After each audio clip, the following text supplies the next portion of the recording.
Kudrinski is taking his children on their first trip abroad. They're about to pay him a surprise visit. Had some very important visitors. Shall I bring them in? Okay.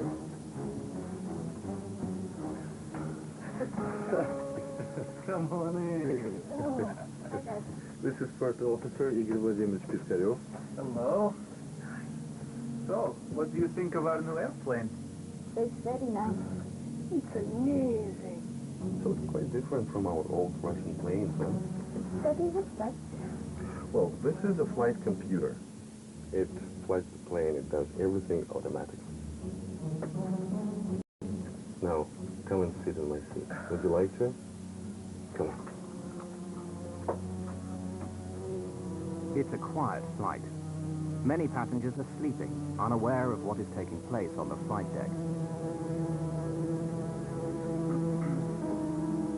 Daddy, can I drink this? Yeah. Now, Anna, would you like to pilot the plane? No. Put your hands on the control column. Come on, go on. But, you know, don't touch any buttons, okay? Especially this red one, autopilot switch. You don't touch it, all right? Kudrinski turns the heading select knob. It doesn't disengage the autopilot, but allows him to turn the plane slightly to the left. It makes his daughter think she's flying the aircraft. The artificial horizon shows the plane is banking slowly left. This instrument is vital when you can't see the ground, as it shows the pilot how level the aircraft is in relation to the horizon. It was you. You turned the plane. Kudrinski now puts the aircraft back onto its preset course, while First Officer Piskarev radios local air traffic control with their position. Novokuznetsk, this is SU-593, flight level 330, heading 105. Flight 593 is now over 3,200 kilometers east of Moscow, near the middle of Siberia. Sierra Uniform 593, Novokuznetsk, flight level 350, heading 105. Sierra Uniform 593, estimating Zakir at 1759. Now it's Eldar's turn at the wheel. He's been waiting a long time for this moment. Pilot, being filmed? Are you sure? Yes, I am. Can I turn this? Yeah, but if you turn it to the left, where will the plane go? Left. Right. Look out to the left, watching for the ground when we're turning. Eldar finds the control column quite stiff. It seemed to move easily when his sister was doing it, so he tries harder. But he can't make the plane turn because the autopilot is keeping it on course. Is the plane turning? Suddenly, the column turns easily. Is the plane turning to the left? Yes, yes, it is. Set the horizon to normal. Once again, his father switches the heading select knob back to its original setting, ending the turn and Eldar's illusion of flying the plane. Captain Kudrinski then selects navigation mode. It tells the autopilot to put the plane back on course to Hong Kong. Dad. But Eldar is still holding the wheel to the left. It's become stiff again. Can I go back to my seat? What for? You'll only go to sleep, and don't run in the first class. They will fire us. Eldar now turns his control column slightly to the right, enjoying his time at the controls. Well, I am going shopping on Temple Street. It's a famous market that's only open at 9.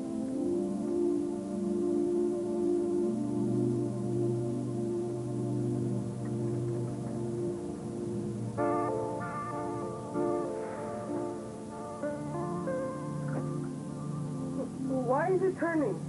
Is it turning by itself? Yes, it is. It's been just over 3 minutes since Eldar sat down in the pilot's seat. The plane is tilting sharply, a turn that's getting steeper every second. The plane seems to be turning by itself, but no one seems to know why. So some kind of tilt? We've gone into a zone, a holding pattern. Halfway. Of course we have. An arc has replaced the straight direction line on the screen. The arc looks like a plane in a holding pattern around an airport. As they study the screen, the plane continues to turn. It's now banked at 45 degrees, which is steeper than what it was built for.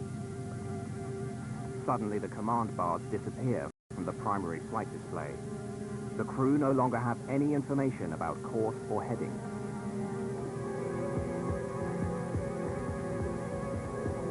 The plane is flying at 650 kilometers an hour and banking hard.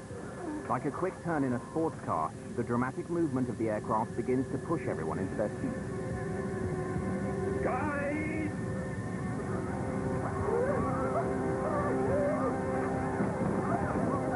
The A310's autopilot works to keep the plane aloft. Suddenly, the nose pitches up. The increased G-force makes it difficult for Piskarev to reach the controls. He does his best, but nothing happens.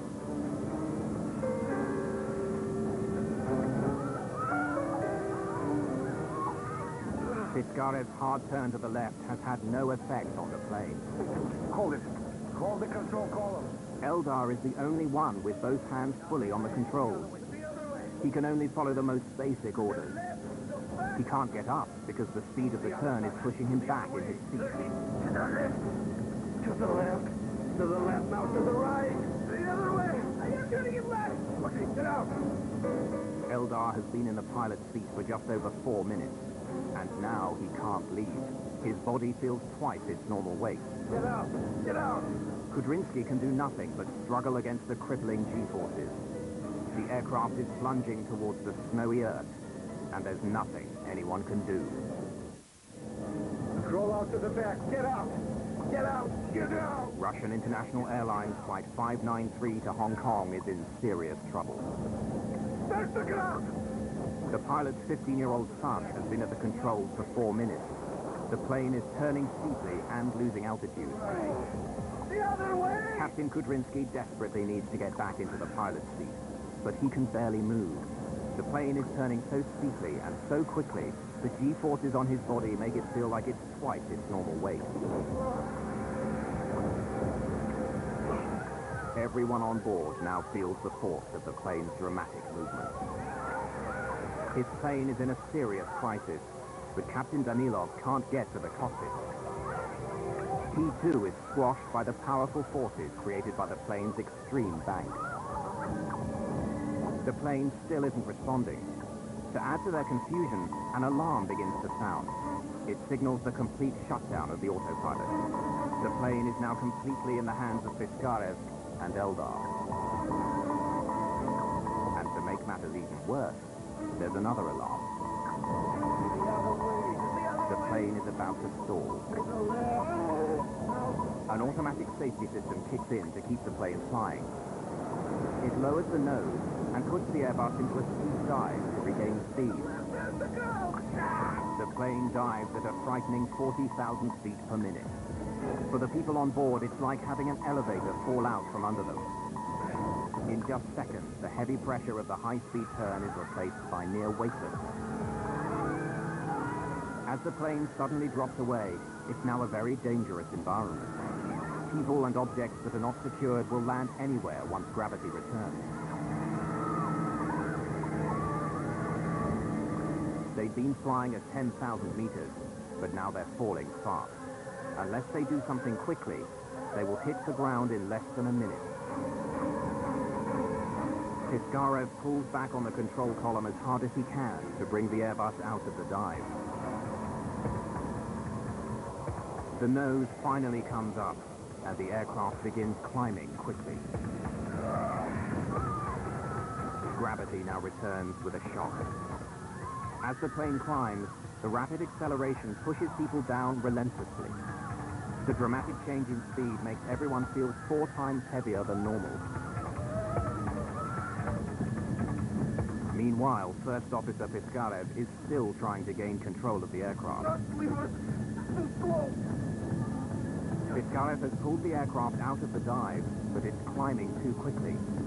The engines on the A310 don't have enough power to push it almost vertically into the sky. The airspeed drops dramatically. The plane strains to climb, but it's been pushed too far. As the force of the acceleration eases, Kudrinski leaps into action. But Piskarev has stalled the plane. The nose drops into a corkscrew dive. Now the Airbus is twisting towards the ground from 6,000 meters at a breathtaking 70 meters a second. For the first time since the crisis began, captain and co-pilot can work together to save the plane. I got it. I have full throttle. Got it. Kudrinski pumps the rudder, the vertical surface on the tail, to help break out of the spin. What's the speed? I don't see it. At last, the plane seems to be responding. Working the rudder, Kudrinski has nearly stopped the corkscrew dive. Coming out. Coming out. Too much speed. He's back on throttle a bit. After a desperate struggle, the two pilots have managed to pull the plane out of its terrifying spin. They're starting to level out, but still not completely in control. Get out of this. Everything is fine. Go backwards a little bit. In all the chaos of the past few minutes, the pilots don't know exactly how far they've fallen. Suddenly, they run out of time.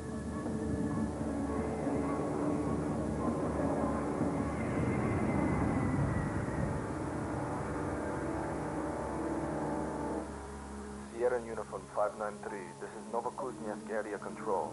Please come in. 500 kilometers north of the Mongolian border, air traffic controllers in Novokuznetsk wait for